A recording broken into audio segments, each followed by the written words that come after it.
ಆತ್ಮೀಯ ಸ್ನೇಹಿತರೆ, ಇವತ್ತಿನ ಕತೆ ಹೆಸರೇನಪ್ಪ ಅಂದರೆ ಪಾಲು. ಪಾಲು ಅನ್ನೋ ಶಬ್ದ ನಾವೆಲ್ಲ ಕೇಳಿರ್ತೀವಲ್ವಾ, ಎಲ್ಲರಿಗೂ ಚೆನ್ನಾಗಿ ಗೊತ್ತಿದೆ. ಸೊ ಈಗ ಈ ಕಥೆಯಲ್ಲಿ ಏನು ಹೇಳ್ತಾ ಇದ್ದಾರೆ ಪಾಲು ಅನ್ನುವಂಥ ವಿಷಯದ ಬಗ್ಗೆ ಅಂತ ತಿಳ್ಕೊಳ್ಳೋಣ. ಹಿಂದೆಯೇ ವಲ್ಲಭಪುರದಲ್ಲಿ ಸೌವೀರ ಮತ್ತು ಚಾರ್ವಾಕ ಅನ್ನುವಂಥ ಇಬ್ಬರು ಅವಳಿ ಜವಳಿ ಮಕ್ಕಳಿದ್ರು. ಸೌವೀರ ಅನ್ನೋನು ತುಂಬ ಜಾಣ, ಆದರೆ ಚಾರ್ವಾಕ ಇದಾನಲ್ಲ ಅವನು ತುಂಬ ಮುಗ್ಧ. ನೋಡಿ, ಯಾರಿಗೆ ಮುಗ್ಧ ಮನಸ್ಸಿರುತ್ತೋ ಮೋಸ ಮಾಡೋರಂತೂ ಜಾಸ್ತಿ ಇರ್ತಾರೆ. ಯಾಕಂದರೆ ಅವ್ರ ಮುಗ್ಧತೆ ಆ ರೀತಿ ಇರತ್ತೆ, ಗೊತ್ತೇ ಆಗಲ್ಲ ಬೇರೆಯವ್ರು ಏನಾದರೂ ಮೋಸ ಮಾಡಿದ್ರು.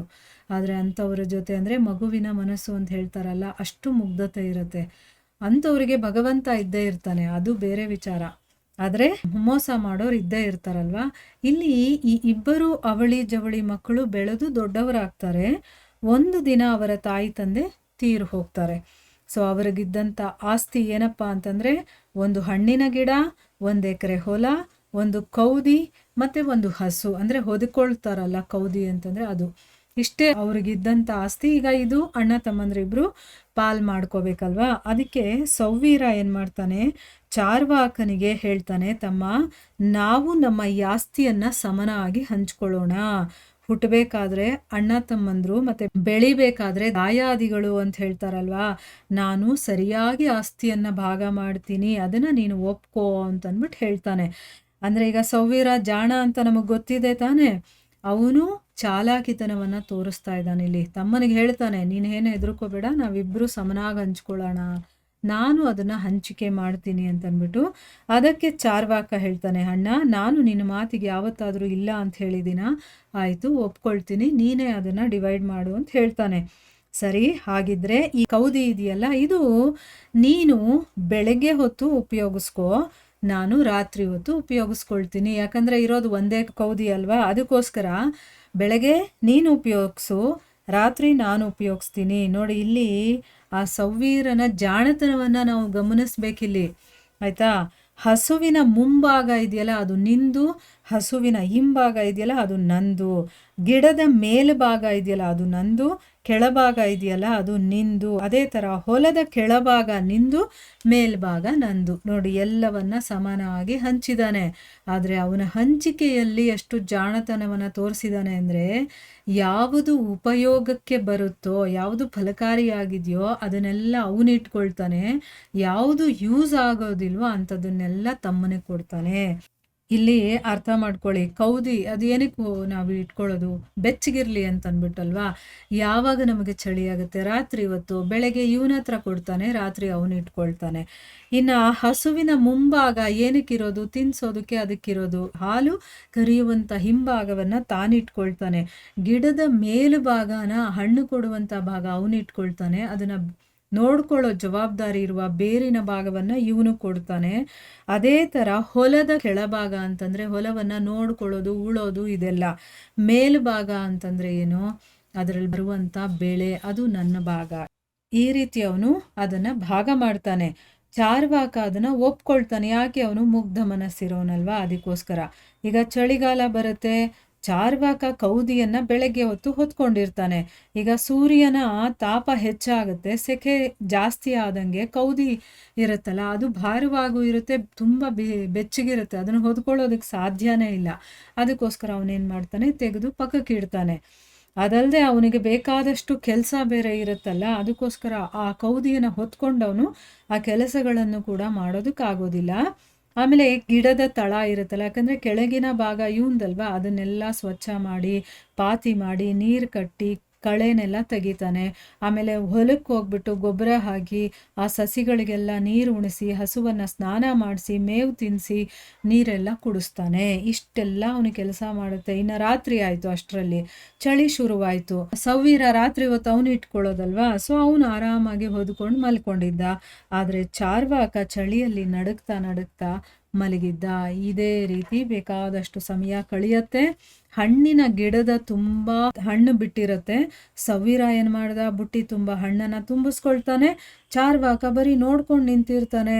ಆಮೇಲೆ ಆ ಹಸು ಇರುತ್ತಲ್ಲ ಅದು ತಿಂದು ಉಂಡು ಚೆನ್ನಾಗಿ ಬೆಳೆಯುತ್ತೆ, ಯಾಕಂದರೆ ಇವನು ಚೆನ್ನಾಗಿ ಸಾಕಿರ್ತಾನೆ ಅದನ್ನು. ಆಮೇಲೆ ಸೌವೀರ ಏನು ಮಾಡ್ತಾನೆ, ಬಕೆಟ್ ಗಟ್ಟಲೆ ಹಾಲು ಕರ್ಕೊಳ್ಳೋದನ್ನು ಚಾರ್ವಾಕ ಸುಮ್ಮನೆ ನಿಂತ್ಕೊಂಡು ನೋಡ್ತಾ ಇರ್ತಾನೆ, ಯಾಕಂದರೆ ಅವನು ಏನೂ ಹೇಳೋ ಹಾಗಿಲ್ಲ.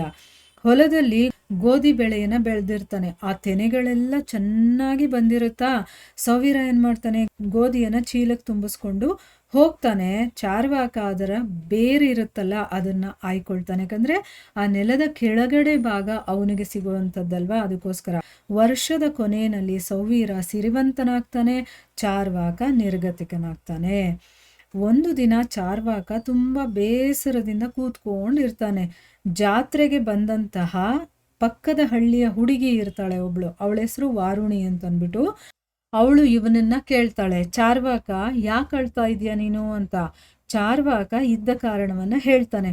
ಅದಕ್ಕೆ ವಾರುಣಿ ನಕ್ಕ ಹೇಳ್ತಾಳೆ, ನಾನು ನಿನಗೆ ಒಂದು ಉಪಾಯವನ್ನ ಹೇಳ್ತೀನಿ, ಆ ಥರನೇ ನೀನು ಮಾಡು ಅಂತಂದ್ಬಿಟ್ಟು ಅವಳು ಒಂದು ಉಪಾಯವನ್ನ ಹೇಳ್ತಾಳೆ. ಹೇಳಿಬಿಟ್ಟು ಮುಂದಿನ ಜಾತ್ರೆಗೆ ನಾನು ಬಂದು ನಿನ್ನನ್ನು ಭೇಟಿ ಮಾಡ್ತೀನಿ ಅಂತ ಒಂದು ಉಪಾಯವನ್ನ ಹೇಳಿ ಅವಳು ಹೊರಟೋಗ್ತಾಳೆ. ಚಾರ್ವಾಕ ಏನ್ ಮಾಡ್ತಾನೆ, ಮಾರನೇ ದಿನ ಸಂಜೆ ಹೊತ್ತಿಗೆ ಕೌದಿಯನ್ನ ಏನ್ ಮಾಡ್ತಾನೆ, ನೀರಲ್ಲಿ ನೆನೆಸ್ಬಿಡ್ತಾನೆ. ಸೊ ಸೌವೀರ ಏನ್ ಮಾಡ್ತಾನೆ, ಆ ಒದ್ದೆ ಕೌದಿಯನ್ನ ಹೊದ್ಕೊಳ್ತಾನ. ಅದು ಗಡಗಡ ಅಂತ ನಡಗಕ್ಕೆ ಶುರು ಮಾಡ್ತಾನೆ. ಯಾಕಂದ್ರೆ ಅವ್ನು ನೆನೆಸಿರೋದು ಒಣಗಿರೋದಿಲ್ಲ ಸರಿಯಾಗಿ, ಇನ್ನು ಒದ್ದೆಯಾಗೇ ಇರುತ್ತಲ್ಲ, ಅದನ್ನೇ ಹೊತ್ಕೊಂಡಿರೋದ್ರಿಂದ ಅವನಿಗೆ ಚಳಿ ಆಗುತ್ತೆ. ಆಮೇಲೆ ಅವನು ಕೇಳ್ತಾನೆ, ನೀನು ಯಾಕೆ ಈ ಕೌದಿಯನ್ನು ಒದ್ದೆ ಮಾಡಿದೀಯಾ ಅಂತಂದ್ಬಿಟ್ಟು ತುಂಬ ಕೋಪದಿಂದ ಕೇಳ್ತಾನೆ. ಅದಕ್ಕೆ ಚಾರ್ವಾಕ ಏನು ಹೇಳ್ತಾನೆ, ಇದು ತುಂಬ ಕೊಳೆ ಆಗಿತ್ತು, ಅಷ್ಟಲ್ಲದೆ ಅದು ಬೆಳಗ್ಗೆ ಹೊತ್ತು ನನ್ನ ಹತ್ರ ತಾನೇ ಇರುತ್ತೆ, ಅದು ನಂದು, ನಾನು ಯಾವ ಸಮಯದಲ್ಲಿ ಬೇಕಾದರೂ ಹೇಗಾದರೂ ಅದನ್ನು ಬಳಸ್ಕೋಬೋದು, ಅದಕ್ಕೆ ನನಗೆ ಅದನ್ನು ಒಗಿಬೇಕು ಅನ್ನಿಸ್ತು, ನಾನು ಒಗೆದಾಕಿದೆ ಅಂತ ಹೇಳ್ಬಿಟ್ಟು ಹೇಳ್ತಾನೆ.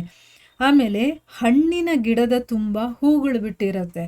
ಸೊ ಚಾರ್ವಾಕ ಏನು ಮಾಡ್ತಾನೆ, ಮಾರನೇ ದಿನ ಗರಗಸ ತಂದು ಆ ಗಿಡದ ಬುಡವನ್ನು ಕಡಿಯೋದಕ್ಕೆ ಅವನು ಶುರು ಮಾಡ್ತಾನೆ. ಅದನ್ನು ನೋಡಿ ಸೌವೀರ ಎದೆ ಬಡ್ಕೊಳ್ತಾನೆ. ಅಂದರೆ ಅಯ್ಯೋ ಏನಪ್ಪ ಇವನು ಮೂರ್ಖನ ಥರ ಆಡ್ತಾ ಇದ್ದಾನೆ, ಮೂರ್ಖ ಯಾಕೆ ನೀನು ಈ ಗಿಡವನ್ನು ಕಡಿತಾ ಇದೆಯಾ, ಗಿಡದ ತುಂಬ ಹೂವು ಬಿಟ್ಟಿದೆ, ಎಷ್ಟೊಂದು ಹಣ್ಣು ಬಿಡುತ್ತೆ ಗೊತ್ತಾ ನೆಕ್ಸ್ಟು ಹೂವಿನಿಂದ ಅಂತ ಹೇಳ್ತಾನೆ. ಅದಕ್ಕೆ ಅವನು ಹೇಳ್ತಾನೆ, ಹೌದು ನಿಜ, ಆದ್ರೆ ಗಿಡದ ಬುಡ ನಂದಲ್ವಾ, ನನ್ನ ಪಾಲಿಗೆ ಸೇರಿರೋದು, ಅದಕ್ಕೆ ನಾನೇನಾದರೂ ಬೇಕಾದರೂ ಮಾಡ್ಕೊಳ್ತೀನಿ, ನೀನು ಅದಕ್ಕೆ ತಲೆ ಹಾಕಬೇಡ ಅಂತಂದ್ಬಿಟ್ಟು ಹೇಳ್ತಾನೆ ಚಾರ್ವಾಕ. ಅಯ್ಯೋ ಕಡಿಬೇಡಪ್ಪ, ಈ ಸಲ ಹಣ್ಣಿನಲ್ಲಿ ನಿನಗೂ ಕೂಡ ಅರ್ಧ ಪಾಲನ್ನು ನಾನು ಕೊಡ್ತೀನಿ ಅಂತ ಹೇಳ್ತಾನೆ. ಅದಕ್ಕೆ ಅವನು, ನನಗೆ ಅರ್ಧ ಪಾಲು ಬೇಡ, ಹೋದ ಸಲ ನೀನು ಎಲ್ಲ ಹಣ್ಣನ್ನು ತೊಗೊಂಡಿದ್ದೆ ತಾನೆ, ಅದಕ್ಕೋಸ್ಕರ ಈ ಸರಿ ನನಗೆ ಪೂರ್ತಿ ಬೇಕು ಅಂತ ಕೇಳ್ತಾನೆ. ಮುಂದಿನ ಸರಿಯಿಂದ ಬೇಕಾದರೆ ಅರ್ಧ ಮಾಡ್ಕೊಳ್ಳೋಣ ಅಂತಂದ್ಬಿಟ್ಟು ಚಾರ್ವಾಕ ಹೇಳ್ತಾನೆ. ಬೇರೆ ದಾರಿ ಇಲ್ಲದೆ ಅವನು ಅದಕ್ಕೆ ಒಪ್ಕೊಳ್ತಾನೆ.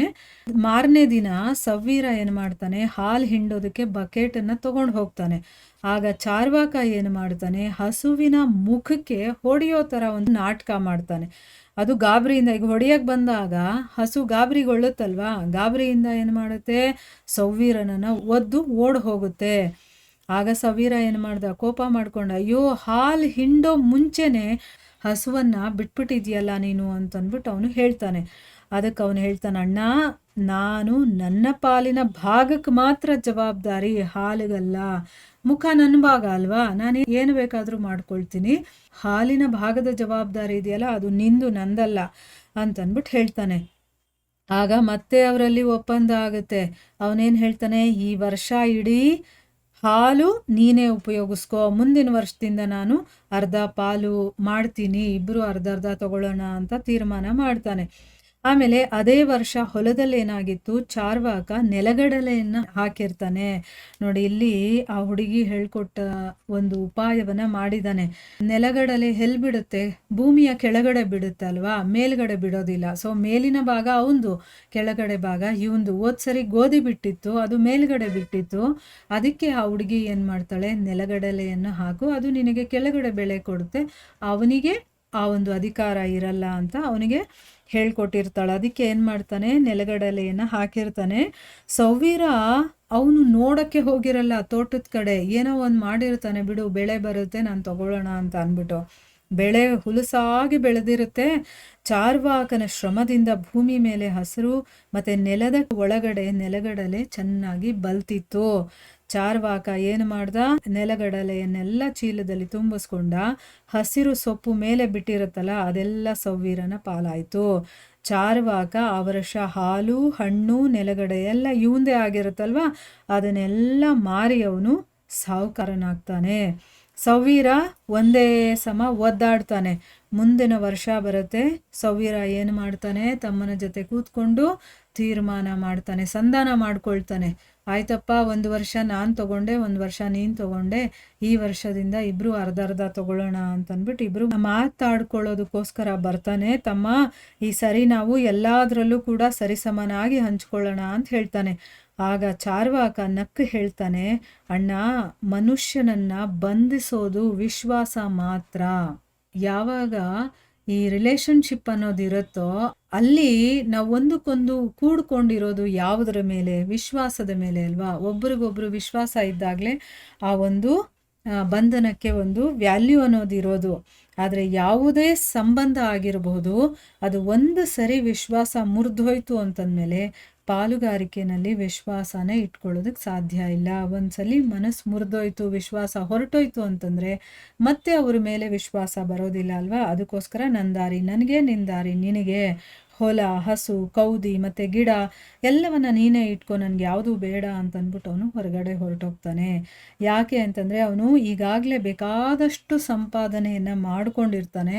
ಆ ಸಂಪಾದಿಸಿದಂಥ ಹಣದಿಂದ ಬೇರೆ ಆಸ್ತಿಯನ್ನು ಅವನು ಖರೀದಿ ಮಾಡ್ಕೊಂಡಿರ್ತಾನೆ. ಮಾತು ಕೊಟ್ಟಿರ್ತಾಳಲ್ಲ ವಾರುಣಿ, ನಾನು ನೆಕ್ಸ್ಟು ಜಾತ್ರೆಗೆ ಬಂದು ನಿನ್ನನ್ನು ಭೇಟಿ ಮಾಡ್ತೀನಿ ಅಂತ. ಸೊ ಅವಳು ಮಾತಿನಂತೆ ಬಂದು ಅವನನ್ನು ಭೇಟಿ ಆಗ್ತಾಳೆ. ಆಗ ಅವನು ಯೋಚನೆ ಮಾಡ್ತಾನೆ, ಇವಳಿಗಿಂತ ಉತ್ತಮ ಆಸ್ತಿ ಮತ್ತು ಹಿತೈಷಿಗಳು ಯಾರೂ ನನಗಿಲ್ಲ ಅಂತಂದ್ಬಿಟ್ಟು ಚಾರ್ವಾಕ ಏನು ಮಾಡ್ತಾನೆ, ಅವಳನ್ನು ಒಪ್ಪಿಸಿ ಮದುವೆ ಆಗ್ತಾನೆ. ನೋಡಿದ್ರಾ ಎಷ್ಟು ಚೆನ್ನಾಗಿದೆ ಅಂದರೆ, ಅಣ್ಣ ತಮ್ಮಂದ್ರೆ ಆದ್ರೂ ಒಬ್ಬ ತುಂಬಾ ಮೃದು ಸ್ವಭಾವ ಇರುತ್ತೆ, ಮುಗ್ಧತೆ ಇರುತ್ತೆ ಅವನಲ್ಲಿ ಅಂತ ಮೋಸ ಮಾಡೋದಕ್ಕೆ ಹೋಗಬಾರ್ದು. ಯಾಕಂದರೆ ಸಂಬಂಧಗಳಲ್ಲಿ ಈ ವಿಶ್ವಾಸ ಅನ್ನೋದು ಹೊರಟೋಯ್ತು ಅಂತಂದರೆ ಅದು ಮತ್ತೆ ನೀವು ಎಷ್ಟೇ ಕೋಟಿ ಕೊಟ್ಟರೂ ಅದು ವಾಪಸ್ ಬರೋದಿಲ್ಲ ಅಲ್ವಾ? ಅದಕ್ಕೆ ಸಂಬಂಧಗಳನ್ನು ಉಳಿಸ್ಕೋಬೇಕು, ಬೆಳೆಸ್ಕೋಬೇಕು. ಆಸ್ತಿನೇ, ಅಂತಸ್ತೆ, ಹಣನೇ ಎಲ್ಲ ಅಲ್ಲ, ಅಲ್ಲಿ ಪ್ರೀತಿ, ವಿಶ್ವಾಸ ಇದೆಲ್ಲ ಇರಬೇಕು. ಆ ಹುಡುಗಿ ತನಗೆ ತೋರಿಸ್ದಂಥ ಒಂದು ಕಾಳಜಿ, ಅದನ್ನೆಲ್ಲ ನೆನೆಸ್ಕೊಂಡು ಅವಳೇ ನನಗೆ ದೊಡ್ಡ ಆಸ್ತಿ ಅಂತ ತಿಳ್ಕೊಳ್ತಾನೆ. ಮತ್ತು ನನ್ನ ಒಳಿತನ್ನು ಅವಳು ಯೋಚನೆ ಮಾಡಿದ್ಲಲ್ಲ, ಅವಳು ನನ್ನ ಹಿತೈಷಿ ಅಂತ ತಿಳ್ಕೊಂಡು ಅವಳನ್ನೇ ಅವನು ಮದುವೆ ಆಗ್ತಾನೆ. ಚೆನ್ನಾಗಿತ್ತಲ್ವ ಸ್ನೇಹಿತರೆ ಈ ಕತೆ? ಹರೇ ಕೃಷ್ಣ.